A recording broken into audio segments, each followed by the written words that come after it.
Mari kita mulai ya diskusi pada kesempatan pagi hari ini. Bante membawakan tema mengenai perilaku benar menurut Kim Sila Sutta. Teman-teman bisa lihat ya, share screen yang sudah Bante share ya. Oke. Sudah Bante. Sudah ya. Semoga jelas di tempat teman masing-masing. Di dalam kehidupan kita sehari-hari ya, banyak sekali hal-hal yang bersinggungan dengan masyarakat sekitar ataupun teman-teman kita. Nah, bagaimana supaya kita mempunyai kehidupan yang benar, perilaku yang benar ya di dalam kehidupan kita sehari-hari agar keinginan yang kita inginkan itu dapat tercapai. Banyak sekali juga kita mungkin hanya bisa mengerti tentang bagaimana di dalam Buddhis itu perilaku yang benar hanya mungkin merujuk kepada sila, ya, merujuk kepada sila. Nah, namun sila itu saja tidak menjelaskan ataupun membabarkan secara menyeluruh. Karena ketika kita berbicara tentang perilaku yang benar, berbicara juga tentang jasmani, ya, jasmani yang kita lakukan, gitu. Lalu juga mengenai ucapan yang kita lakukan. Nah, tadi kan sudah minta mengenai 5 sila latihan, ya, 5 latihan sila, 5 Pancasila Buddhis, melatih diri untuk menghindari pembunuhan makhluk hidup dan sebagainya, sampai menghindari mabuk-mabukan, ya, minum-minuman ataupun makanan yang dapat menyebabkan lemahnya kesadaran. Ada efek sampingnya yaitu lemahnya kesadaran. Nah, sebelum kita memulai ya ke dalam isi dari sutta tersebut, Bante ingin menjelaskan bahwasannya tahu tidak teman-teman, sebelum kita mengenal yang namanya Tipitaka, ya sebelum terstrukturnya Winaya Pitaka, Sutta Pitaka dan Abhidhamma Pitaka, beberapa ajaran Sang Buddha dapat dikelompokkan menjadi 9, ya, menjadi 9. Nah, apa saja itu ada di dalam layar, ya. Nah, jadi ajaran Sang Buddha itu ada yang namanya berbentuk sutta, ya, yaitu khotbah-khotbah yang berbentuk prosa. Nah, seringkali kalau misalnya kita baca dalam Tipitaka secara langsung yang mungkin saat ini untuk memudahkan kita, ya, kita menggunakan terjemahan dari bahasa Inggris. Ya, kalau misalnya tidak bisa bahasa Pali, kita kadang-kadang mengambil dari bahasa kedua yaitu bahasa Inggris, ataupun karena kita mungkin keterbatasan dalam bahasa, ya kita menunggu terjemahan-terjemahan bahasa Indonesia yang seringkali memang mengalami kesulitan, ya, untuk bisa menerjemahkan satu kosakata bahasa Pali ke dalam bahasa Indonesia yang sebenarnya, begitu. Nah, makanya begitu kita mempunyai kesempatan ya untuk belajar yang dikatakan bahasa Pali langsung, itu pun tidak merupakan hal yang mudah. Ya, ternyata bahasa Pali itu juga termasuk salah satu yang mungkin akan punah. Ya, kalau misalnya kita tidak pernah pelajari dan kita tidak pernah lestarikan, begitu. Nah, makanya kenapa sekarang ini banyak sekali ya bermunculan orang-orang yang sangat pintar, sangat luar biasa, punya parami yang cukup, kecerdasannya di atas rata-rata. Mereka dapat mempelajari bahasa Pali, mengerti tentang susunan grammarnya bagaimana, dan mereka bisa membaca langsung dari bahasa Pali. Dan itu pasti akan mendapatkan sebuah pemahaman yang kayaknya kok ketika baca terjemahannya itu agak berbeda ya. Nah, itu makanya sekarang harus bisa ya, kalau misalnya punya kesempatan teman-teman, walaupun memang agak sulit ya, apapun itu, kalau misalnya kita baru pertama kali belajar pasti sulit ya. Apalagi kalau misalnya dulu kita belajar baca bahasa Pali ya.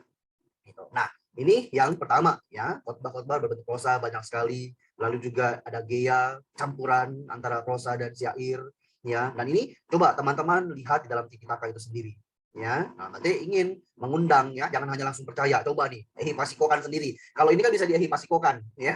Ada hal-hal tertentu ya, ajaran Sang Buddha kita tidak bisa ehipasikokan ya, hanya kita berdasarkan keyakinan kepada Sang Buddha. Nah, jadi 9 hal ini ya adalah bagaimana perjalanan sebelum Tipitaka muncul ya. Nah, lalu selanjutnya adalah kita sudah mulai masuk ke dalam perilaku yang benar menurut Kim Sila Sutta. Nah, di dalam background atau munculnya sejarah Kim Sila Sutta ini berawal dari pertanyaan dari Yang Arya Sariputta. Ya. Nah, teman-teman tahu nggak ya kan? Yang Arya Sariputta itu murid utama Sang Buddha. Ya kan? Yang terkenal apanya? Nah, sekalian ngetes. Ya, sekalian ngetes. Ya, sekalian ngetes. Ayo. Ya, silakan Cik Kumala Dewi. Bijaksana, Bante. Bijaksana. Bijaksana nomor 2 setelah Sang Buddha, ya. Iya. Nah, jadi di dalam Sutta Kim Sila Sutta ini Bante ngambil dalam Sutta Nipata, ya. Sutta Nipata itu ada di Kuddaka Nikaya, ya. Jadi dalam Kuddaka Nikaya itu ada 18 Sutta ya ataupun nikaya-nikaya yang kecil-kecilnya di sana. Walaupun di dalam perjalanannya ada beberapa perbedaan ya, tapi Bante tidak mau diskusi di sini karena ini bukannya ranahnya orang kuliah ya, nanti pusing ya belajarin ini ada yang ini ada versi yang kayak gini-gini enggak ya. Jadi singkatnya kita langsung saja masuk ke dalam Kinsula Sutanya. Jadi Kinsula Sutta ini ada di Sutta Nipata ya, Sutta Nipata Kuddaka Nikaya. Nah, di sana sebagai pembukaan yang Arya Sariputta bertanya kepada Sang Buddha ya mengenai watak ataupun perilaku ataupun tindakan seseorang ketika mereka mempraktekannya, mereka akan jadi mantap sehingga keinginan ya untuk mencapai kesejahteraan tertinggi itu bisa tercapai. Nah, di dalam kehidupan kita sehari-hari ya kita harus pahami bahwasanya Sang Buddha itu tidak hanya berbicara tentang bagaimana kita bisa terbebas dari samsara ya, tapi juga bagaimana kita bisa mendapatkan kehidupan kita sebagai seorang rumah tangga dan menjalaninya dalam kehidupan sehari-hari agar terciptanya keharmonisan, kebahagiaan, kedamaian di dalam kehidupan kita sehari-hari, ya kan? Nah, untuk itu ya kan, ini harus kita pahami bahwasanya dalam kehidupan kita sehari-hari juga banyak sekali norma-norma ataupun hal-hal yang bersinggungan dengan satu kebudayaan adat istiadat di mana kita tinggal, ya kan? Nah, yang pertama ya kan di sini jelaskan bahwasanya Buddha mengatakan dan memberikan jawaban seseorang harus menghormati yang lebih tua. Nah, bagaimana ini juga poin yang pertama, kita mempunyai sejarah yang panjang ya kan? Bagaimana kita juga harus bisa menghormati orang yang lebih tua. Bahkan kalau misalnya sekarang mungkin anak-anak sekarang sudah banyak sekali perubahan-perubahan ya kan? Kalau kita mungkin dulu ingin berjalan melewati orang yang sedang ngobrol, apa yang harus kita lakukan? Kita menunduk, ya, menunduk gitu kan, sambil kita jalan. Nah, dan ini juga banyak sekali hal-hal ya yang Bante temukan dan Bante lihat di dalam kehidupan sehari-hari ketika tinggal di negara Sri Lanka ataupun di negara Myanmar ya dan negara Thailand. Nah, jadi ketika seorang rumah tangga ya kan berpapasan dengan seorang biku ya, lalu mereka itu tidak akan pernah berjalan secara pas-pasan begini. Tidak. Pasti seorang rumah tangga, ya baik itu laki-laki, baik itu perempuan, ketika mereka bertemu dengan seorang biku, mereka akan berhenti. Ya, mereka akan berdiri. Terus setelah itu juga Bante pernah berpikir dalam hati, pernah bertanya dalam hati, kenapa ya? Kok kalau misalnya setiap saya jalan, orang-orang pada diem kayak patung begitu kan berdiri aja gitu. Ternyata Bante pernah bertanya mengenai kenapa sih orang-orang Myanmar itu ketika berpapasan dengan seorang biku, mereka berhenti dan berdiri. Nah, jawabannya adalah karena mereka bahkan sangat menghormati para biku ya yang ketika sedang berjalan. Bahkan sekalipun mereka tidak mau menginjak bayangan biku tersebut. Bayangkan, ya, sampai begitu luar biasanya mereka menghormati sosok biku. Dan itu pun mempunyai sejarah panjang, teman-teman. Bukannya kita itu ikut-ikutan ya. Misalnya, oh nanti ada Bante gitu kan, kita nggak mau injak bayangannya. Bukan. Mereka ada sejarahnya. Kenapa mereka sampai begitu luar biasa ya kan menghormati biku. Ya, nah, tapi itu nanti di dalam base yang lain ya, sejarah yang lain. Kalau misalnya masuk ke ranah sejarah, wah panjang urusannya, kita nggak akan selesai nih. Ya. Dan boleh tahu berapa ya kira-kira Bante diberikan waktu, Mas Stephen? Kenapa? Boleh sampai jam sampai jam berapa? 10.30 ya kurang lebih ya. 10.30 ya? Biar supaya ada waktu bertanya jawab sekitar 20 menitan. Oke, baik. Ya, terima kasih. Ya. Nah, setelah itu ya kan, setelah kita menghormati ya orang yang lebih tua di sini bukan hanya umurnya, tetapi juga kita harus memahami bahwasanya kita juga harus menghormati yang lebih tua dalam moralitas, dalam kebijaksanaan. Ya, karena di dalam satu Dhammapada juga dikatakan ya kan, orang bisa dikatakan tua atau tidak bukan dari usianya. Begitu. Tapi dari sila moralitas, dari kebijaksanaan. Karena satu waktu Bante juga pernah didebat sama orang, ya kan? Kok kalau misalnya kayak begitu, berarti orang yang Buddha menganggap orang yang sudah berumur ya maaf, orang yang sudah tua itu nggak punya kebijaksanaan dong. Bukan. Ya, nah, itulah yang kita harus bisa mengerti ya kan. Yang beliau maksudkan di sini di dalam satu Dhammapada tersebut juga ketika mereka ya kan hanya menghabiskan waktunya sebagai kehidupan manusia tanpa mau belajar, tanpa mau praktek untuk mencapai kesejahteraan yang tertinggi, akhirnya mereka hanya sebagai tua yang mungkin tidak ada isinya. Ya, nah, sama seperti istilahnya apa? Di sana seperti kerbau. Ya, kerbau besar saja badannya, tetapi kebijaksanaannya tidak ada. ya. Jadi itu yang harus kita pahami. Nah, makanya ya kan kalau misalnya kita sudah semakin berumur, semakin tua, kan kita kalau misalnya sering belajar, kita akan semakin mengerti. Ya kan? Kalau misalnya kita semakin berumur, semakin tua, kita tidak pernah mau belajar, belajar hanya mau sebatas ya sudah mendengarkan saja tanpa benar-benar bisa meneliti dengan baik, mempelajarinya dengan baik dan memahaminya dengan baik, juga itu akan berlalu sia-sia.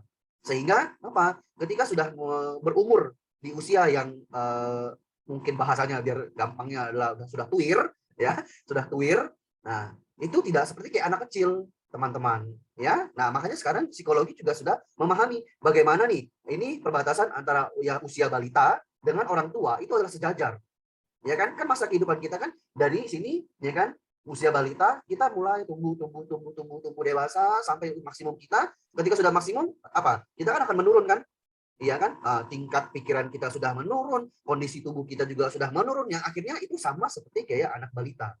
Nah, perbedaannya adalah bagaimana kalau misalnya kita mengisi kehidupan kita sehari-hari, ya kan, dengan belajar, dengan praktek apa yang sudah kita pernah pelajari di dalam kehidupan kita sehari-hari sesuai dengan Buddha Dhamma, akhirnya ketika usia kita sudah tua, itu bukan hanya tubuhnya saja, ya kan, yang lemah, namun pemikirannya, kebijaksanaannya akan semakin bertumbuh.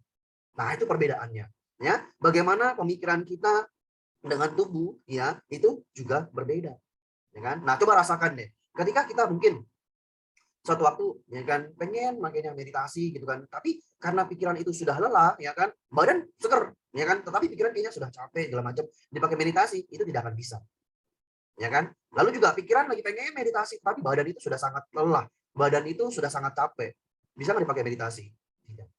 Nah, terdapat sebuah koneksi ya yang harus kita pahami. Nah, lalu di dalam kehidupan kita sehari-hari juga ya banyak sekali mereka yang melakukan hal-hal yang mungkin membuat kita iri hati. Nah, tapi kita sebagai seorang Buddhis ya diajarkan supaya kita bisa mendapatkan kesejahteraan ataupun kebahagiaan dalam kehidupan kita sehari-hari, kita tidak perlu iri hati, teman-teman. Ya, di dalam satu kesempatan yang lain Bante juga pernah mengatakan bagaimana ketika kita melihat ya orang-orang yang mungkin membuat kita iri hati, kita langsung balik dengan mengucapkan kata sadu. Dengan kita mengucapkan anumodana, kita ikut berbahagia atas perbuatan baik yang mereka lakukan. Alih-alih kita iri hati dengan apa yang kita lihat, alih-alih kita iri hati dengan apa yang kita dengar, kita malah memupuk perbuatan yang tidak baik. Nah, di dalam kehidupan kita sehari-hari pun kita bisa melakukan hal yang ibaratnya terus berbuat baik. Tetapi terkadang kan kita tidak tahu apa yang harus kita lakukan, apakah ini baik atau tidak, ya kan? Nah, sekarang kalau misalnya kita tidak iri hati, kita berbahagia ya terhadap perbuatan baik yang dilakukan oleh orang lain, kita harusnya ikut berbahagia. Tetapi ada lagi kan orang Indonesia itu sangat pintar. Tapi Bante kalau misalnya yang berbuat baiknya itu musuh saya gimana Bante? Masa saya bisa ikut bahagia sama musuh saya? Kan saya benci sama dia. Ya itu dia. Ya, makanya kenapa kita harus latihan, ya kan? Kita latihan, ingat teman-teman, ya, sekalipun musuh, ya, kita pun harus mengembangkan cinta kasih kepada mereka. Benar nggak? Nah, jadi terakhir, ya, kalau misalnya kita mengembangkan cinta kasih nih, kalau kita belajar meditasi, meta bawana secara step by step ya, itu kan yang pertama kali objeknya adalah siapa? Diri kita sendiri dulu. Yang paling penting, ya kan? Diri kita sendiri dulu. Nah, setelah itu naik lagi tahapan, ya kan? Ke orang-orang yang mungkin ketika kita mengamati objek tersebut, ke orang tersebut, kita muncul perasaan cinta kasih yang tidak disertai dengan nafsu. Ya. Nah, misalnya siapa? Mungkin kita sayang, ya kan? Ketika kita melihat, oke, pertama adalah kita nggak punya pasangan, nggak punya anak, kita kepada siapa? Orang tua. Ya, kita melihat orang tua kita, ya kan? Bagaimana orang tua kita itu sangat baik, menyayangi kita, ya kan? Dan sebagainya. Itu pun kita bisa pahami. Dan yang terakhir kan di dalam pengembangan cinta kasih itu kita mengembangkan kepada siapa? Musuh kita. Ya kan?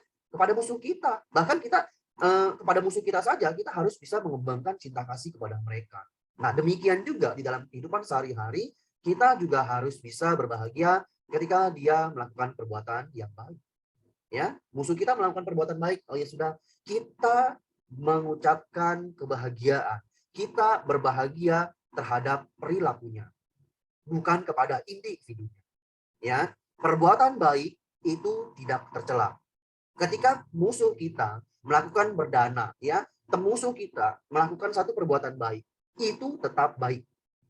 Ya, hanya saja karena kita tidak senang dengan musuh kita, makanya muncul dendam dan sebagainya. Kita merasa begitu ya. Nah, tapi untuk kita bisa mengerti ya kan, menempatkan perilaku yang benar, kita tidak boleh iri hati. Masing-masing punya kamarnya kok, ya kan? Gitu. Kenapa kita harus iri hati? Ya kan? Kenapa kita harus dendam? Kita melakukan yang demikian, ya kita yang dapat demikian. Dia yang melakukan demikian, ya dia yang melakukan demikian. Bisa nggak kita berperilaku seperti itu? Bahkan makanya dikatakan, kenapa ya kok ajaran Sang Buddha itu sangat susah dilakukan, ya. Ajaran Buddha itu sangat susah dipraktekkan. Itu dia. Ya, teman-teman yang sudah menjadi orang Buddhis ya, teman-teman yang sudah menjadi orang Buddha adalah katanya orang-orang yang dikatakan melawan arus. Orang-orang yang melawan arus. Kalau misalnya ya kita dulu belum pernah belajar agama Buddha ya, kita belum pernah praktek ya dan mengerti tentang ajaran Buddha, kalau misalnya mau marah marah aja, enak aja lo gitu kan bahasanya kan, enak aja lu ngomelin gua, ngomelin balik gitu kan, biarin aja bodo amat gitu kan. Ya kan, tapi kita sekarang sudah apa, kita sudah tahu ya kan, kita udah ngeri, udah takut duluan. Bagaimana ketika kita juga merasakan, oh ternyata nggak enak ya kalau misalnya kita diomelin sama orang. Nah, kita sudah mulai berpikir positif. Oh iya ya, kalau misalnya saya marahin dia, dia pasti sakit hati. Dia juga tidak senang sama saya. Dia mempunyai dendam sama saya. Bagaimana saya bisa tidur dengan nyaman, dengan nyenyak, dan sebagainya. Nah, mulai terjadi apa? Transformasi di dalam batin kita. Ya kan? Nah, lalu juga dalam kehidupan kita sehari-hari, ya, untuk kita bisa melakukan perilaku yang benar, kita juga harus tahu waktu untuk menjumpai guru. Ya, nah ini juga sehubungan dengan bagaimana ketika Bante tinggal di Thailand ya, itu mungkin dibilang murid yang kurang ajar ya. Karena Bante punya pengalaman pada saat itu Bante meditasi ya, meditasinya itu nggak bisa fokus. Ya, ada satu Bante ngangkut ya kan. Pada saat itu Bante masih ingat mungkin sekitar jam 9 atau setengah 10 malam. Ya, Bante langsung samperin ya dari hutan ke Kuti Acan, guru pembimbing, bukannya guru petabis, ke guru pembimbing. Terus guru pembimbingnya bilang, oh ya ngapain datang malam-malam, besok aja gitu kan. Oh udah pengen tidur, udah pengen istirahat ya. Banti bilang, enggak kan harus malam ini, saya bilang, kalau enggak saya nggak bisa tidur nih, harus malam ini, harus selesai gitu kan. Tapi setelah itu Acan juga mungkin kan sudah tahu ya, waktu itu masih labil, emosinya anak muda biasa ya, biku muda biasa gitu. Nah, jadi pada saat itu Acan cuman Banti kan cerita ya kan, Acan gimana gitu kan, saya meditasi ini kayaknya kok ini banget ya gitu, nyangkut di sini terus gitu kan, nggak pernah selesai, nggak pernah bisa lewat. Ya, pada saat itu Acan cuma ketawa. Ya, diketawain sama Acan. Ya, Acan nggak ngomong, hah, nggak ngomong gitu, cuma diketawain dulu. Pada saat beliau seperti itu, saya langsung sadar. Ya, beliau nggak ngomong apa-apa, tapi beliau langsung ketawa, Bante langsung paham. Ya kan? Terus setelah itu beliau kasih tahu. Ya, kamu sudah tahu kan? Sudah tahu Acan. Terus beliau juga menjelaskan, ya kan? Pada saat itu, ya kan? Kita meditasi, nyangkut, dia bilang, ya ada hal-hal yang memang kita tidak bisa kita lakukan, ya kan? Ketika kita tinggal di negara orang. Ya, beda dengan kita tinggal di negara sendiri. Gitu. Jadi itu yang harus kita pahami, katanya kata Acan. Kalau misalnya kamu di negara kamu, kamu bisa menjalankan dengan baik seperti itu, ya silakan. Tetapi kamu harus tahu di mana kamu tinggal, di situ langit dijunjung. Nah, ya kan? Kita di Indonesia, ya kita harus bisa sesuaikan dengan tradisi yang ada di Indonesia. Ketika kita tinggal di Thailand, ya kita harus bisa menyesuaikan dengan apa yang ada di Thailand, gitu. Jadi pada saat itu, itulah satu flashback, ya, bagaimana benar-benar ketika kita benar-benar ingin bertemu dengan guru, mendapatkan satu kayaknya keluh kesah ataupun keluhan permasalahan dalam diri kita, ketika kita bertemu dengan guru kita, tahu kita bertemu dengan apa waktunya gitu kan yang tepat, ya kan, bunda gelisahnya akan sirna. Ya, nah, juga kita harus tahu ya kapan kita harus bisa menjumpai guru kita. Jangan misalnya ada waktu luang nih, pengen main, tidak ada urgensinya ya kan, ketika kita bertanya hanya mungkin mau ketemu tapi tidak pernah mau berdiskusi, kita tidak pernah mau mendapat satu yang ibaratnya benar-benar bisa bermanfaat untuk kehidupan kita sehari-hari. Ya, itu pun kita harus bisa memahami. Ya kan? Nah, jadi kan di situ kan sudah ada tuh, ya kan? Bukan hanya kita tahu waktu untuk menjumpai guru, tapi kita juga harus patuh, ya kan? Terhadap apa yang sudah dikatakan oleh beliau. Kita kan merasakan, oh saya lagi gelisah, oh saya lagi punya permasalahan. Ya ketika apa yang guru berikan, ya kan? Kita harus benar-benar mematuhi, ya kan? Terkadang, ya kan? Poin selanjutnya tuh, keras kepala kita masih ada. Ya kan, ketika kita bertemu dengan guru kita merasa guru ini nggak tahu apa-apa, nggak tahu kondisi saya, ya kan, nggak tahu situasi saya kayak begini. Ya kalau misalnya kayak begitu ngapain datang sama guru? Ya kan, kalau misalnya saya kan nggak tahu, iya memang saya nggak tahu ya kan, tapi kalau misalnya gitu kenapa mau ketemu sama saya? Kan gitu kan. Berarti kan ibaratnya harus harus benar-benar kita meninggalkan teori yang ada dalam pikiran kita. Kita benar-benar mendengarkan, ya kan? Ataupun kita cukup meluangkan beberapa waktu untuk bisa belajar rendah hati ketemu dengan Tuhan. Kadang kan kalau misalnya ini kan kita ya, namanya kita masih punya kilesa, ya kan? Kita masih punya kesombongan, kita merasa guru saya cuman background-nya kayak begini doang, ya kan? Apalagi kalau misalnya sekarang nih, ya banyak sekali gitu kan ya, semoga enggak ya. Wah, selamanya cuman lulusan ini gitu kan, apalagi kita tahu profilnya gini-gini, kita memandang sangat rendah, ya kan? Tapi lihat banyak sekali orang-orang, ya kan? Mereka benar-benar sangat luar biasa. Mereka belajar dalam kehidupannya sehari-hari, walaupun mereka tidak mempunyai gelar yang cukup tinggi, tetapi dalam kehidupannya mereka mempunyai perilaku yang sangat luar biasa, ya kan? Nah, lanjut, ya kan? Pada saat kita poin ketiga ya, sudah tahu kita harus menjumpai guru kita, lalu juga kita harus patuh dan nah ini dia mendengarkan dhamma, ya kan? Tadi Bante juga sudah singgung ya, kita bukan hanya datang saja, ya kan? Tapi juga kita harus bisa mendengarkan apa sih saran, nasihat ataupun setidaknya satu pengetahuan yang bisa kita ambil, ya kan? Yang bisa kita dapatkan ketika kita bertemu dengan guru. Baik itu mungkin kita menganggap kita kan pasti masing-masing punya guru ya, guru favorit, guru idola. Nah, guru favorit, guru idola. Ya, coba, ya kan? Kita mungkin bisa meminta nasihat, minta saran untuk apa, ya kan? Supaya kita bisa gunakan dalam kehidupan kita sehari-hari, ya kan? Untuk mendapatkan apa yang kita inginkan sesuai dengan Buddha Dhamma. Lalu juga setelah kita diberikan dhamma, diberikan nasihat, diberikan saran, diberikan masukan, kita harus ingat, ya kan? Dan bukan hanya mendengarkan, harus dipraktekkan. Kalau misalnya nasihatnya dengan saran, hanya dengan masukan, kita hanya ingat saja tanpa kita praktekkan, bagaimana kita bisa mendapatkan sebuah kebahagiaan yang kita inginkan. Ya, jadi plus langsung harus kita praktekkan juga. Nah, cukup penting juga ya ketika kita ingin melakukan perilaku yang benar, mendapatkan perilaku yang benar, kita harus mempunyai pengendalian diri sehubungan dengan moralitas. Jadi moralitas itu, Pancasila Buddhis itu bukan hanya praktek yang harus kita lakukan sehari-hari, tetapi juga butuh yang namanya pengendalian diri. Nah, biasanya pengendalian diri ini ya mungkin ya sudahlah biasa. Oh, saya kan nggak membunuh, saya nggak mencuri, saya nggak ini. Tetapi kalau misalnya mau benar-benar mengendalikan diri dengan baik, harus jalanin atas sila. Nah, atas sila itu benar-benar ya udah pasti mengendalikan diri dengan baik. Kenapa? Contoh, ya kan sila ke-6. Ya kan. Tidak boleh makan makanan dari 15. Melihat begitu kebuka, wih makanan enak nih, makanan favorit. Nah, ingat pengendalian diri ya. Nah, jadi kalau misalnya kita Pancasila Buddhis gitu kan, kita tidak ya udah ada makanan enak, makanan favorit ya kan, orang tua lagi masak, oh sikat, bagus, bagus. Tapi kalau misalnya kita sudah atas sila, ya berarti kita apa? Harus ingat, sadar. Oh iya, iya saya atas sila. Tapi ada juga, Bante, saya keceplosan Bante tadi. Nah, kenapa emang? Ya nyicipin dikit gitu kan. Kan saya atas sila Bante gimana? Ya kan? Nah itu, ya kan? Makanya dibutuhkan latihan, ya kan? Supaya kita juga terus semakin mempunyai pengendalian, kita juga mempunyai perhatian, kita juga mempunyai konsentrasi, ya kan? Dengan apa yang sudah kita tekadkan. Nah, makanya atas sila itu juga membutuhkan beberapa persyaratan ya di dalam Wisuddhi Magga itu kalau teman-teman baca bagaimana kita harus bisa sebagai orang tua misalnya nih sebagai ibu rumah tangga ya kan, oh besok saya mau atas sila lah, pasti kan harus oh besok saya atas sila, saya nggak ini, berarti kan ada pekerjaan yang harus diselesaikan pagi-pagi ya kan, mulai dari memasak gitu kan, lalu juga mempersiapkan hal-hal yang mungkin berhubungan dengan suami atau pasangan, lalu juga berhubungan dengan anak dan sebagainya. Kalau misalnya yang masih hijau lumut gitu kan, masih ya ikatan jomblo dan imut gitu. Nah, jadi mereka masih bebas ya kan? Mereka masih bebas. Nah, jadi walaupun masih bebas jomblo kayak begitu juga harus ada persiapan ya kan? Pekerjaan-pekerjaan yang mungkin harus diselesaikan harus segera diselesaikan supaya tidak mengganggu latihan yang mereka sedang jalankan begitu. Itu juga harus kita perhatikan ya. Nah, lalu selanjutnya adalah ketika kita melakukan pengendalian diri ataupun kita menjalankan moralitas, ya kan, kita melakukan segala sesuatu, kita memberikan penghormatan, kita tidak pernah iri hati, itu berdasarkan dengan pengertian yang benar. Sehingga ketika mereka mempraktekannya dengan baik, muncul kegembiraan, ya, dan sukacita dalam Dhamma.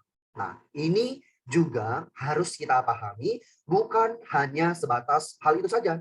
Ya, oh misalnya kita gembira dan sukacita dalam Dhamma. Maksud Sang Buddha juga, ketika seseorang sudah mencapai tingkatan jana, tingkatan konsentrasi, ya, mereka senang dengan apa yang telah mereka capai. Ya kan? Kalau misalnya di dalam kita belajar tingkatan-tingkatan jana, kan ada beberapa faktor, ya kan? Jana 1, jana kedua masih ada kegembiraan, masih ada sukacita, di sana masih ada suka, ya kan? Vitaka, wicara, piti, suka, ekagata. Nah, ini juga harus kita pahami seperti konteks yang lebih tinggi, konteks yang lebih luas, ya. Bukan hanya sebatas konteks, oh saya sudah praktekin dhamma, oh saya sudah mengingat dhamma, saya jalankan, saya gembira dan sebagainya. Bukan, ya. Itu juga termasuk, tetapi kita harus bisa memahami dengan yang lebih tinggi, begitu ya. Nah, lalu kedua juga, selanjutnya bukan kedua, kita tidak berbicara yang bertentangan dengan dhamma. Misalnya, kalau misalnya kita biasanya ya, Bante juga sering ditanya sama ibu-ibu nih biasanya. Ya, maaf ya ibu-ibu ya sebelumnya ya, jangan tersinggung ya. Ketika ibu-ibu bertanya sama Bante gitu kan, Bante, saya punya anak bandung banget gitu kan. Kalau misalnya nggak dipukul kayaknya gimana gitu kan. Makanya saya harus marah-marah dulu Bante, saya harus pukulin dulu. Bener nggak sih Bante kayak begitu? Ya kan? Terus Bante bilang begini, nggak bener. Kan saya mau ngedidik Bante gitu kan. Nah, jadi gimana gitu kan? Ya masa saya Bante masa Bante harus bilang ke dia, oh boleh bagus pukulin anaknya. Besok-besok anaknya teror Bante. Ya, kalau misalnya Bante ngomong kayak begitu, anaknya besok neror Bante nih. Bante sih ngajarin mama saya katanya suruh pukul, boleh katanya. Dia jadi Bante diteror. Saya dipukulin terus sama mama saya kan. Ya kan? Nah, jadi itu juga kita harus tahu. Ya kan? Bahwasanya kalau misalnya kita marah-marah, mukulin anak padahal anak sendiri, ya kan dari kecil dirawat, bahkan sebelum lahir aja dirawat dengan baik. Tetapi sudah besar, sudah tumbuh, ya kan? Malah diomelin, malah dipukulin. Ya, kasihan kali. Tapi jangan didanain ke Bante deh, Bante juga pusing. Ya, Bante juga pusing nanti ya. Nah, gitu. Nah, jadi kita juga harus bisa memahami ya, tidak boleh berbicara bertentangan dengan dhamma. Ya, dhamma di sini misalnya tidak bisa dikategorikan ataupun melanggar sila. Misalnya contoh yang paling gampang, Bante, itu kan judi kan nggak termasuk Bante di dalam sila, ya kan? Jadi gimana Bante nggak melanggar sila dong? Boleh dong main judi gitu kan? Dekat sini Bante jewer, ya Bante jewer, kan? Iya itu makanya orang Indonesia pinter-pinter gitu, ya pinter-pinter kayak begitu, ya kan? Misalnya ya benar kan coba disebutin deh di dalam Pancasila Buddhis kita ada nggak yang bahas tentang judi? Nah, ya kan? Nggak ada. Tetapi apa? Ingat ya, Maya Damuca Winayoca Desito Panyato Sawo Mama Cayena Sata. Ya, ketika Sang Buddha sebelum parinibbana berkata kepada Yang Arya Ananda, guru kita setelah Sang Buddha parinibbana itu siapa? Dhamma dan Winaya. Nah, jadi kalau misalnya nggak ada dalam sila, ya yang berhubungan dengan Winaya berarti dia sehubungan dengan Dhamma. Bagaimana ketika kita melakukan perjudian itu kan bukan perilaku yang benar. Ya, gitu loh. Jadi itu bertentangan dengan Dhamma ya, berarti tidak sarankan ya untuk berjudi begitu. Nah, lalu selanjutnya adalah ini juga masuk ke dalam beberapa poin-poin ya. Tidak melakukan pembicaraan yang tidak bermanfaat. Nah, itu tuh di bawahnya tuh setelah itu ya kan. Tawa, gosip ya kan, keluh kesah, niat buruk, temperamen buruk, ketidakmurnian, kemelekatan, bebas dari kesombongan, pikiran yang mantap. Nah, ini pembicaraan yang tidak bermanfaat. Sudah berapa banyak kita melakukan pembicaraan-pembicaraan. Sekarang yang mau jadi ini nih Liga Eropa misalnya ya kan, siapa yang jadi juaranya bola ya kan, wah udah jatuh-jatuhnya mainin bola, nanti jatuh-jatuhnya apa nih, perjudian lagi, gambling lagi ya kan, siapa yang menang ya taruhan, nah ini ya gitu. Jadi itu juga kita harus bisa hati-hati ya, kalau misalnya ya kayaknya sih mukanya alim-alim semuanya ini laki-lakinya ya, kayaknya nggak seperti itu, semoga sesuai apa dengan yang Bante lihat ya. Mas Arman sampai ketawa nih. Ya, semoga nggak demikian ya. Nah, jadi seperti halnya nama dari Pluit Dharmasuka ya, yang mampu membawa kebahagiaan ketika mereka mendengarkan dhamma, belajar dhamma, ya kan. Harusnya kita berbicara hal-hal yang mungkin membawa pembicaraan yang bermanfaat, ya. Gitu lagi juga kalau misalnya Bante lupa nama sutanya, di sana dimasukkan ada 32 pembicaraan ataupun pembahasan yang justru Sang Buddha kategorikan menjadi pembicaraan yang masuk dalam kelas bawah. Ya, semoga nanti ada pembicara yang membahas tentang 32 pembicaraan ini. Semua yang kita bicarakan itu selain dari dhamma itu adalah pembicaraan yang tidak bermanfaat. Nah, lo, ya kan? Nah, lo bagaimana gitu kan? Nah, pokoknya jangan takut. Ingat ya, di dalam ajaran Buddha itu kita tidak perlu takut. Kita butuh apa? Kebijaksanaan. Ya, Sang Buddha tidak pernah menakut-nakuti. Ya, Sang Buddha hanya memberikan sebuah apa? Kita bisa mengembangkan kebijaksanaan kita, ya kan, realistis, ya kan? Dengan pemahaman yang benar. Nah, lalu juga setelah itu bukan hanya kita tidak melakukan, tetapi kita juga melewatkan, ya kan, melakukan kata-kata yang benar ya di dalam kehidupan kita sehari-hari ya kan, kata-kata yang benar dan kata-kata yang diucapkan dengan baik. Nah, diucapkan dengan baik, kata-kata yang benar, kadang kita kan mengucapkan kata benar ya. Kita tidak diajarkan untuk berbohong, kita tidak diajarkan musyawarah. Tetapi kita seringkali salah waktu. Ya, kita seringkali mengucapkan kata-kata yang benar tetapi salah waktu. Ya, misalnya ketika dia lagi ada permasalahan, lagi gundah gelisah, lagi galau, ya kan, lagi mikirin masa keluarganya. Tapi ketika kita berbicara kata-kata yang benar, walaupun itu benar, ya kata-kata itu adalah benar, tetapi dia tidak akan bisa menerimanya dengan baik. Ya, contohnya ya seperti tadi Bante sudah sampaikan, kalau dia lagi permasalahan, lagi misalnya capek, ya kan orang capek, kalau udah capek itu mau dengerin apa juga udah nggak mau, pokoknya apa, udah mau istirahat. Ya, tidak ada dalam pikirannya itu mau ngobrol.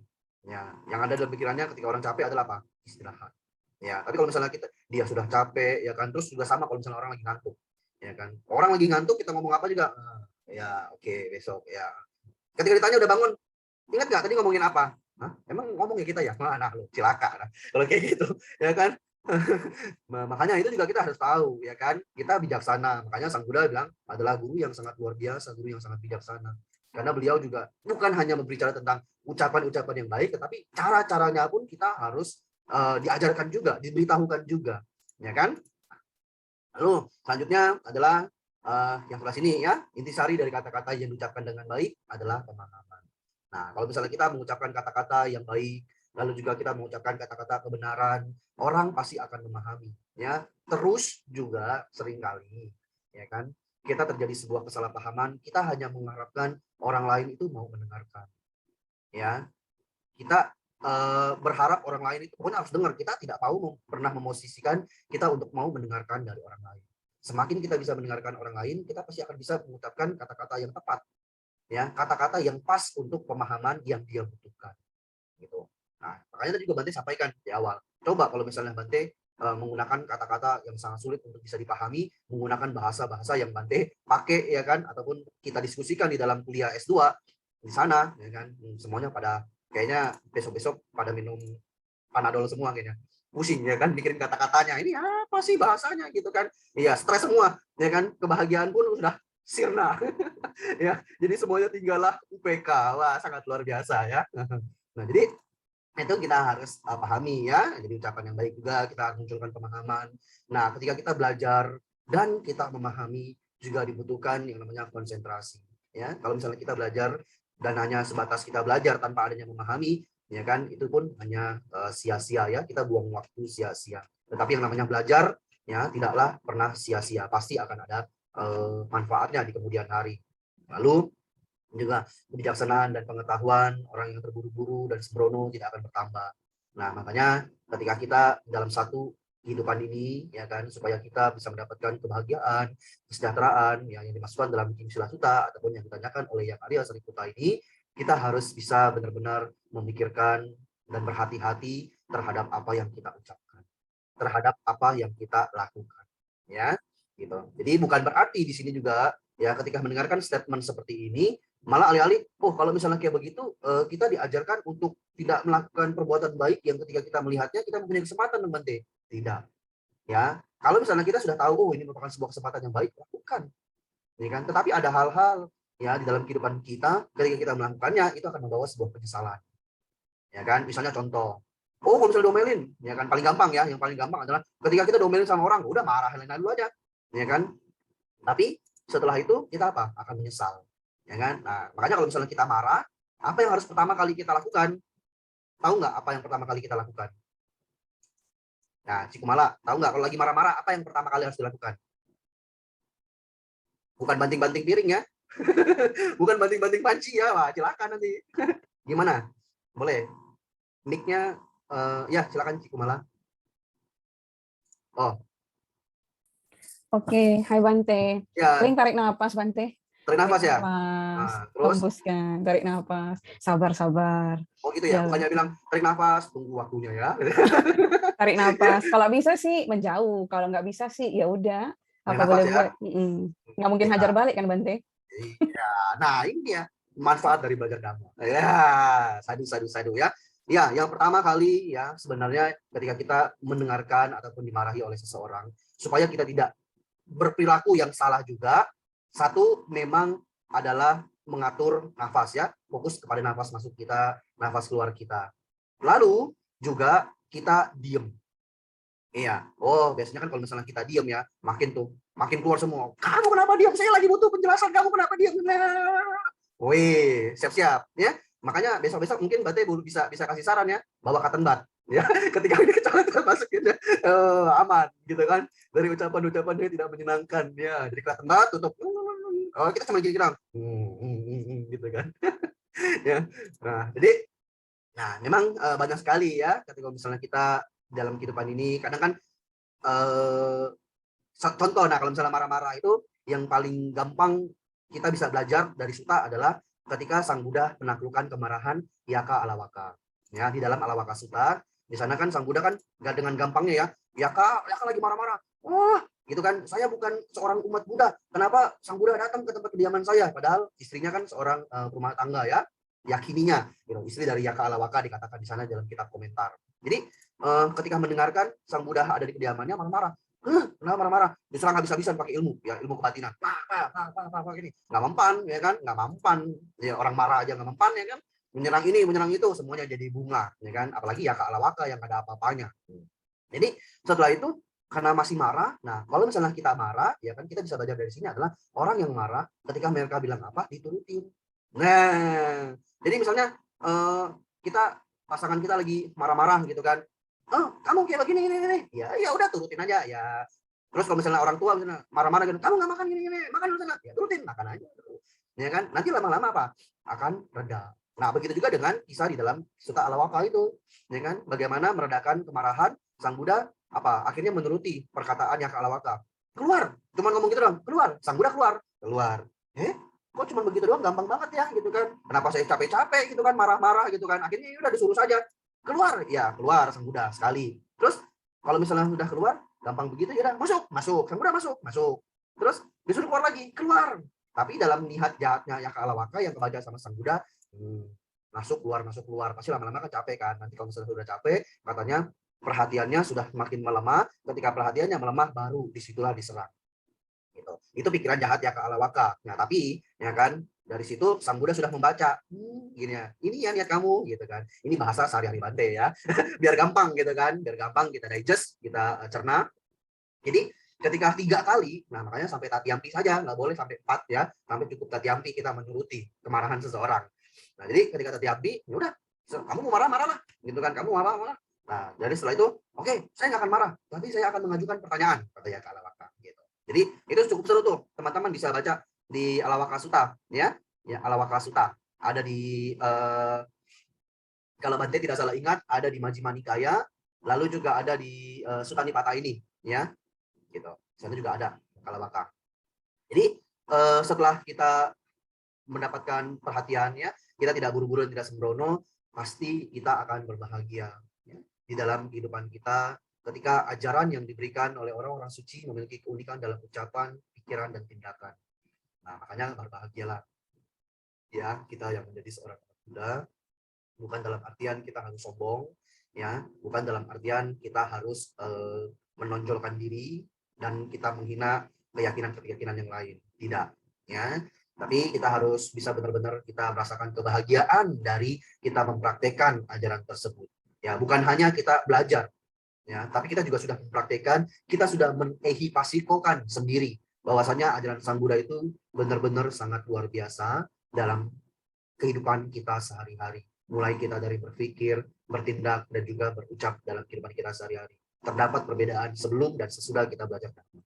Ya. Nah, lalu juga ketika itu, karena kita sudah ehipasikokan, kita sudah buktikan sendiri ajaran Sang Buddha, akhirnya kita mantap, kokoh, yakin, kuat, tidak tergoyahkan, ya, tentang bagaimana itu semua dapat membawa kedamaian ke dalam kehidupan kita, kelembutan kita dalam pikiran, perbuatan, dan ucapan kita, dan juga kita merasakan hal yang lebih, ya kan, ketika kita mempraktekkan itu semua. Sehingga muncullah kebijaksanaan dalam kehidupan kita muncul kebijaksanaan untuk melihat ya bagaimana dalam kehidupan sehari-hari ini penuh dengan kesenian yang harus kita lakukan. Ya, nah, itu yang bisa Bante sampaikan pada kesempatan hari ini, kesempatan pagi hari ini. Semoga apa yang Bante sampaikan dapat membawa sedikit pengetahuan dan juga jangan lupa untuk dipraktekkan. Ya, terima kasih. Saya kembalikan pada moderator. Bante, pagi teman-teman Sedharma. Oke, aku ada 2 pertanyaan, Bante. Yang pertama itu tadi Bante ngomongin soal musuh ya. Jadi musuh itu kan kalau punya satu musuh kayaknya banyak banget ya, Bante ya. Jadi pengennya kalau bisa damai, semua itu teman gitu. Jadi susahnya begini kalau kita ketemu sama satu orang yang nggak ngusik, yang cuekin kita kalau dunia kerja, dunia persilatan itu kan banyak gitu ya, ribet Bante. Intinya aku pernah dicuekin 3,5 tahun, di blok dan sebagainya. Yang saya lakukan itu hanya kalau nampak dia senyumin, udah biar aja. Betul yang Buddha bilang harus kalau kejahatan itu harus dibalas dengan kebaikan gitu kan, betul. Tapi itu beliau tidak mengusik. Paling kita nggak ngerti di belakang mereka ngomong apa, terus mungkin jadi kenapa. Jadi paling kita juga nggak ngusik gitu. Jadi aman. 3,5 tahun kemudian dia merasa dia salah, ngomong balik sama kita. Jadi udah selesai. Nah, yang kedua ini yang berhubungan tadi Bante ngomongin sabar itu, memang nggak gampang Bante. Apalagi kalau ketemu yang namanya pimpinan gitu ya. Apalagi pimpinan langsung atau pimpinan tidak langsung itu susah banget Bante, kayak mana ya prakteknya ya. Jadi kita kalau mau tarik napas sabar, kadangnya kita jerutin kepala ke dinding terus gitu.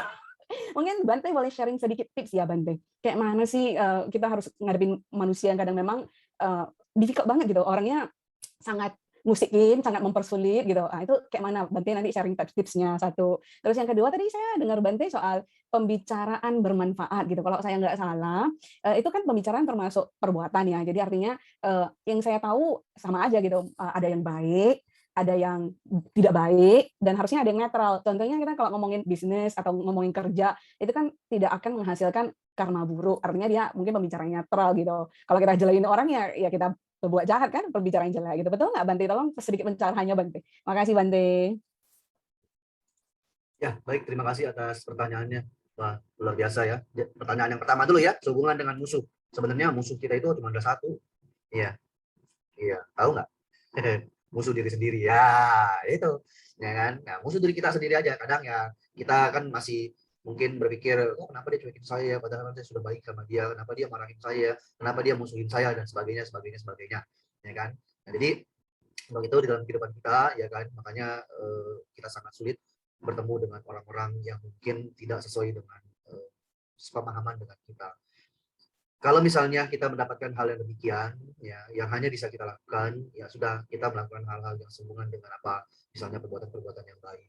Contoh kayak tadi, ya kan, dalam di awal bahkan kita pada musuh kita saja kita juga bisa memancarkan cinta kasih kepada mereka, ya kan. Kita tidak membalas sedikit pun pemikiran, perbuatan ataupun ucapan jahat yang mereka lakukan kepada kita. Namun sebaliknya kita memikirkan, melakukan, mengucapkan perbuatan-perbuatan yang baik, lemah lembut, ya kan, dan sebagainya. Nah, jadi itu yang harus kita lakukan sebagai seorang Buddhis. Ya, tidak ada keajaiban, ya kan? Oh, kenapa dia bisa baik ya sebagainya gini? Oh, kayaknya dia mungkin sudah tercerahkan gitu. Waduh, bahasanya tercerahkan itu terlalu tinggi kalau misalnya menurut saya, ya kan? Ya, sudah waras gitu aja.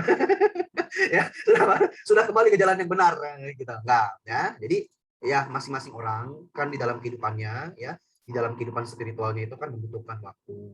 Ada yang cepat, ada yang lama, ya kan, baru sadar gitu loh. Biarkan saja, ya kan. Secara ketika mereka sudah bertemu dengan orang-orang yang mampu menyadarkan, mereka cepat atau lambat mereka akan bisa memahami dan sadar sendiri kok. Ya, jadi apa tugas yang kita lakukan adalah kita selalu mengharapkan, memberikan sebuah ya doa-doa, ya kan, doa-doa dengan harapan semoga beliau selalu berbahagia, sehat, damai dan tentram dan seterusnya, ya kan. Kalaupun mungkin kita masih tetap tidak ada perubahan sebagainya, ingat mungkin ada yang lain-lain yang akan baik dengan kita dan sebagainya, ya. Jadi itu untuk jawaban yang pertama. Lalu untuk jawaban yang kedua, ya kan, jawaban yang kedua, tipsnya itu bagaimana sih? Tipsnya gampang, ya. Kalau misalnya kita ketemu sama orang yang marah-marah, kita tutup mata. Pernah nonton ini nggak, film badut atau gimana gitu kan, ini kan.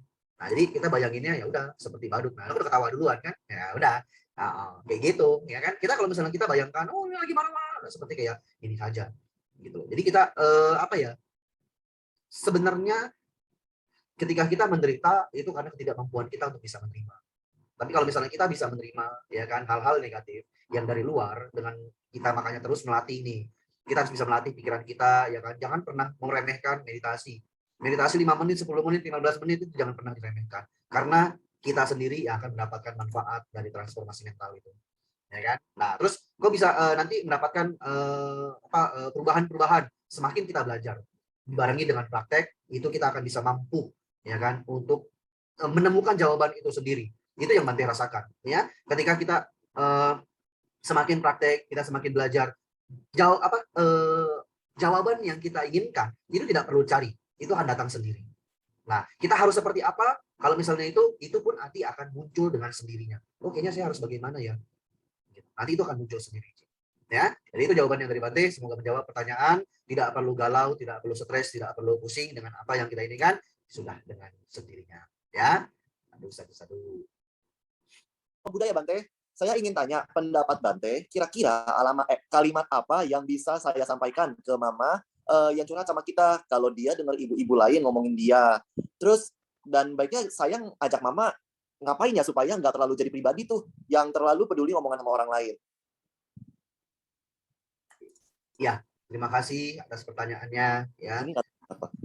ya, kalau misalnya sama orang tua kadang susah sendiri ya. Ya, mau ngomong dikasih tahu nanti katanya lu mah masih kecil ngajarin gua so tahu lu katanya. Ya pusing ya kalau misalnya ketemu sama orang tua memang pusing ya. Nah, tapi ingat ya, kita walaupun bagaimana berarti ketika orang tua sudah bisa bercerita sama kita, orang tua itu ada kepercayaan sama kita ya, mereka merasa kita bisa memberikan solusi. Nah, Bante pernah mendengarkan dari seorang biku ya, beliau memberikan sebuah jawaban bagaimana ketika kita ingin mengajarkan orang tua itu tidak perlu menjadikan sebuah pernyataan, tetapi kita memberikan pertanyaan. Nah, jadi biarkan orang tua itu berpikir sendiri. Misalnya, kalau misalnya ya kan diomongin itu kenapa? Kita bisa bayangin, kalau misalnya lebih gampang bisa masuk ke ini bagaimana ya? Misalkan kalau orang ngomongin kita berarti kan ada satu hal kelebihan di dalam diri kita yang diomongin, betul nggak? Ya kan? Nah, jadi kita harus bisa bawa itu kepada orang tua kita. Misalnya orang tua kita kenapa diomongin?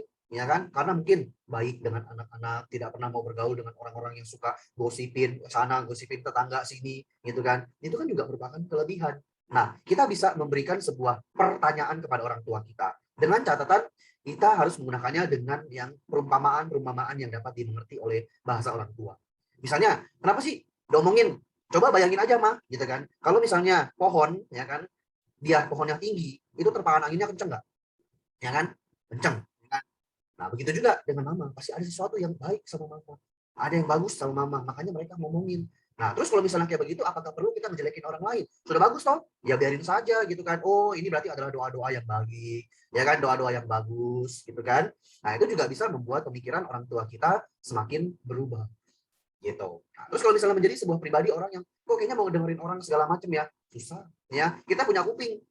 Kalau misalnya kita nggak mau ngedengerin bagaimana gitu kan? Masa kita mau tutup kayak begini gitu. Jadi kalau misalnya kita mau mengajarkan kepada orang tua kita untuk tidak terlalu pusingin ya kan omongan orang lain, gampang satu, ya kan? Kita nggak pernah minta makan sama mereka. Itu nggak perlu pusingin, ya kan? Mereka nggak ngempanin kita, mereka nggak kasih makan kita, ya kan? Kita tidak hidup dengan omongannya mereka, gitu. Kalau misalnya kita hidup dengan omongannya mereka, apakah kita sudah stres kan? Ya kan? Orang ini ngomong kayak begini, tak apalagi ngomong kayak gini, orang gini dan sebagainya. Kita tidak bisa menutup mulut orang lain, ya. Kita tidak akan pernah bisa menutup mulut orang lain. Semakin banyak orang ada dalam sekitar lingkungan kita, semakin banyak juga yang harus kita pelajari. Ya, satunya apa? Yang paling gampang adalah tutup kuping. Ya, selesai. Ya, kita hanya bisa tutup kuping, kita tidak mau pernah mendengarkan ini dan sebagainya, selesai. Oke, tips yang paling gampang, ya, nggak perlu pusingin gitu. Harus kasih pertanyaan, ya, harus kasih pertanyaan. Semoga menjawab. Ya, ya saya setuju juga Bante. Kalau misalkan kita menjawab itu biasa dengan pertanyaan kembali sih, biar orangnya juga, maksudnya biar kita terpikirkan. Dan itu sebenarnya juga bukan hanya untuk orang tua kita ya, tapi kelihatannya lebih juga cocok untuk semua orang ya, Bante ya. Nah, oke, Bante saat ini nggak ada pertanyaan lagi, tapi kayaknya saya pengen bertanya, cuman nggak tahu nih apakah pertanyaannya masuk atau enggak ya. Boleh, Bante? Silakan. Ya, oke, jadi kalau misal ada kasus di mana misalkan contoh kita sebagai pihak ketiga di mana ada orang lain gitu ya yang menceritakan tentang kehidupannya mereka ya, kesusahannya mereka saat ini gitu ya, dari pihak suami dan dari pihak istrinya bersamaan gitu. Lalu apa ya solusinya biar mereka bisa saling akur lagi gitu ya. Karena sudah berkali-kali seperti itu gitu Bante, kayak ada episode 1, episode 2, episode 3 jadi kayak drama seperti itu. Dari kita sebagai pihak ketiga, apa solusi yang bisa kita bantu berikan kepada mereka? Terima kasih Bante. Ya, terima kasih kok atas pertanyaannya. Sebagai orang ketiga itu memang susah ya di tengah-tengah. Iya. Iya, selalu pasti muncul galau. Ya, berarti juga sudah pernah soalnya jadi orang ketiga ya di tengah-tengah. Iya, berarti juga sudah pernah merasakan. Ya, dan bahkan akhirnya Bate pun gagal. Ya, Bate pun gagal untuk bisa melerai ya. Dan ini benar-benar nyata itu terjadi sekitar 9 tahun yang lalu ya ketika Bante berwasa di satu wihara daerah Tangerang gitu. Jadi Bante disangka kepala wiharanya itu Bante mau apa ya? Mau melengsarkan beliau gitu loh, karena saking Bante dekat dengan apa ya umat-umat gitu kan, ngobrol dan sebagainya, ya dia merasa kayaknya ini kok ancaman bagi dia gitu loh. Padahal Bante sudah menerangkan dengan sangat jelas ketika Bante di sana hanya sebagai seorang yang membantu, ya hanya membantu gitu loh, membantu. Jadi itu pun ya sangat lucu ya, bahkan pada saat itu yang beliau lakukan adalah Bante ceramah saja ya, Bante ceramah itu dia mendengarkan nguping mondar-mandir. Ya, terus sekarang umumnya ya untung apa nggak untung juga sih yang tahu ya, orangnya sudah lepas juga sih kepala wiharanya ya. Jadi itu hal yang Bante juga kadang mikir, apa ya, perasaan saya nggak punya ambisi, saya nggak salah, saya bilang saya gini kan saya hanya membantu gitu kan. Nah kadang-kadang ya itulah ya, kita butuh teman yang mungkin bisa menunjukkan kesalahan kita ya kan, yang bisa melihat hidung kita nih. Kalau sekarang kan Bante bisa melihat hidung sendiri ya, buat dengan bantuan kamera ya. Kalau misalnya ngeliat kayak begini, wah, matanya susah ya kan. Nah jadi kita sebagai orang yang ketiga itu juga memang harus hati-hati, dan solusinya kalau misalnya ada hal-hal yang mungkin kita bisa bantu, kita bantu. Kalau misalnya ada hal-hal krusial yang tidak bisa kita bantu, kita tidak bisa ikut campur terlalu jauh. Ya, karena nanti yang akhirnya kalau sekarang kan kita mungkin jadi orang penengah ya kan, yang di sini percaya sama kita, ini percaya, tapi karena kita mungkin nanti tidak hati-hati, akhirnya apa? Kita pun nanti di satu pasti ada yang menjadi korban, begitu kan? Mungkin kita tidak disukai sama yang ini, ya kan? Ini dia lebih dominan, ya kan? Dia merasa banyak, kamu mah lebih dekat sama yang ini, gitu kan? Kamu giniin saya, nggak pernah berpihak sama saya, ya kan? Nah, jadi kita harus mengetahui bagaimana prioritas, ya kan? Di antara kedua ini ada hal-hal yang mungkin kita bisa masuk dan terjun untuk ikut campur, ada hal-hal yang mungkin tidak bisa kita ikut campur, gitu. Jadi kalau misalnya begitu juga dengan Bante sebenarnya, ya kan? Bante juga kan orang tiga. Bagaimana kalau misalnya Bante diminta ya kan, Bante nasihatnya gimana dong, istri saya kayak begini, gimana pasangan saya kayak begini. Bante juga orang ketiga tuh, ya kan?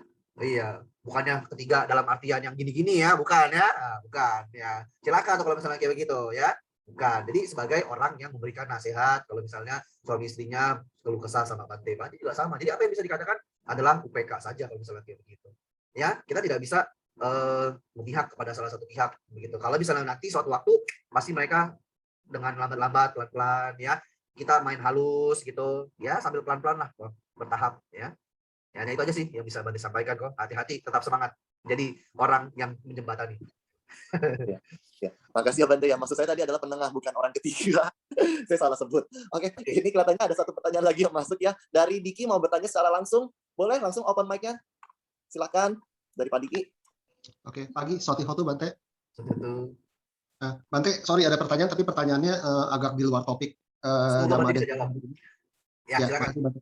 Ini berkaitan dengan sila ke-1 Pancasila Buddhis tentang berusaha menghindari pembunuhan. Gitu. Saya berusaha dengan melakukan makan vegetarian gitu ya. Ya kadang-kadang kalau lagi rame-rame ada susah, tapi kalau misalnya lagi pergi makan sendiri, ya udahlah lebih gampang gitu loh, toh kita sendiri gitu kan ya. Tapi pertanyaan saya bukan itu. Begini, kita kan banyak barang-barang seperti kayak sepatu, tas, itu kan terbuat dari kulit gitu ya, kulit binatang gitu kan. Sebenarnya untuk melatih sila ke-1 tersebut, apakah memang harus gitu kalau kita menghindari pemakaian barang-barang yang terbuat dari kulit tersebut, Bante? Itu pertanyaannya.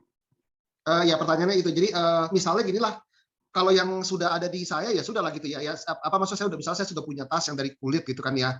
Ya kecuali kalau saya mau kasih orang gitu kan. Tapi kalau misalnya kalau saya mau beli suatu tas baru gitu, apakah sebaiknya belinya ya udah deh jangan yang kulit aja deh, tapi bahan lain gitu. Gimana gitu menurut Bante? Makasih. Ya. Terima kasih atas pertanyaannya ya, pemakaian barang-barang.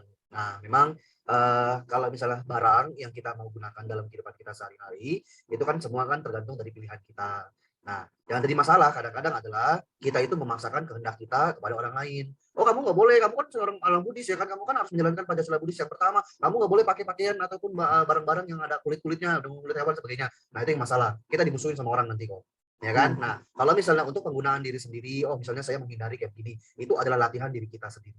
Ya, nah di dalam Buddhis, Pancasila Buddhis itu kita tidak pernah memaksakan ataupun melatih diri orang lain, tapi kita melatih diri kita sendiri. Orang lain mau seperti itu ya silahkan. Ya, misalnya Koko nggak mau untuk pakai apa, Koko rasa, Koko anggap ya kan pemakaian barang-barang yang mungkin mengandung ataupun mempunyai unsur dari hewani, ya kan kulit-kulit binatang seperti itu, Koko tidak mau, silahkan. Ya, Sang Buddha tidak pernah membahas tentang itu ya secara lebih lanjut, karena pembunuhan makhluk hidup di sini bisa mempunyai beberapa tujuan yang mungkin kita membunuh karena kita ingin mengkonsumsi, gitu kan? Kita membunuh, kita mungkin mau apa ya, dibilang hal-hal ataupun alasan-alasan yang lain karena kita tidak senang, ya kan, kita benci, gitu. Itu pun bisa masuk ke dalam kategori pembunuhan, gitu kan. Tapi kalau misalnya untuk penggunaan barang-barang, ya harusnya itu lebih kepada dan ditekankan kepada diri sendiri sih. Kalau misalnya Koko rasa mungkin oh saya tidak maulah penggunaan yang dari hewani, silakan, ya kan, juga nggak jadi masalah gitu. Terus kalau misalnya ditanya sama saya, terus bagaimana Bante, apakah itu melanggar sila yang pertama atau tidak? Bante belum bisa memberikan jawabannya. Ya, apakah melanggar dengan penggunaan seperti itu? Tapi kalau misalnya untuk para biku sih ya, untuk para biku kita memang ada beberapa peraturan untuk tidak menggunakan beberapa bahan-bahan yang terbuat dari ukuran hewan. Ya, jadi itu sudah ada dari ininya, walaupun pelanggaran yang kecil ya, pelanggaran yang kecil gitu. Itu ada kalau misalnya untuk para biku. Nah, kalau misalnya untuk para rumah tangga kan beda ya, beda ya untuk para rumah tangga. Kalau misalnya para rumah tangga itu nanti latihannya sama dengan para bante, nah, repot. Ya kan, ini nggak boleh, itu nggak boleh. Jadi kamu gimana? Udah jadi bante aja lah, gitu kan? Nah, susah. Gitu. Jadi kalau misalnya jawaban yang bisa Bante sampaikan itu lebih kepada penekanan kokoh bagaimana. Ya, Kodiki ya. Kalau misalnya Kodiki mungkin bahagia nggak pakai yang hewani gitu kan, yang biasa, yang misalnya dari kaleb ya dan sebagainya, ya itu bisa dilanjutkan. Itu termasuk kalau kita tidak memakai barang-barang yang terbuat dari hewani tersebut, itu termasuk melatih diri enggak untuk termasuk melatih diri enggak gitu Bante? Oh tentu, ya latihan untuk kokoh. Ya, latihan untuk kokoh. Kokoh mungkin melatih diri ya kan. Kan itu kan makanya kan kita ada terjemahannya ya. Aku melatih, aku bertekad melatih diri, menghindari, ya kan? Menghindari loh ya, melatih diri, menghindari, gitu kan. Jadi kalau misalnya itu juga ya bisa sebagai latihan tentu saja, karena moralitas itu berhubungan dengan pengendalian diri. Ya kalau gitu sebenarnya tidak sulit, tidak termasuk yang tidak sulit untuk dilakukan dong Bante ya sebenarnya ya, kalau ternyata memang bisa menjadi suatu pelatihan diri dan siapa tahu bisa membuat lebih karma lebih baik gitu kan Bante? Ya, kalau misalnya menurut Kodiki itu adalah satu hal yang tidak sulit, ya itu mungkin tidak akan sulit. Ya, tapi ada sebagian orang, ya kan, ya itulah makanya kita juga kan tidak boleh terlalu ekstrim, tidak boleh terlalu ini juga ya, jalan tengah gitu loh. Jadi kalau misalnya mungkin bagi kita, bagi pribadi Kodiki, itu adalah hal yang mungkin bisa membawa praktek yang bagi Kodiki bisa membawa kepada kebahagiaan, ya kan, silakan, ya gitu. Tapi balik lagi ya, Bante hanya perlu berpesan sedikit aja. Tapi dengan cara kita praktek seperti itu bukan berarti memunculkan kesombongan dalam diri kita. Itu yang paling penting. Ya, karena kita mungkin merasa oh saya latihan saya tidak mau pakai pakaian hewan-hewani gini gitu kan. Nah, itu juga bisa jadi sebuah kilesa. Alih-alih itu adalah pelatihan untuk mengikis kilesa kita, malah akhirnya akan menumbuhkan kilesa kita.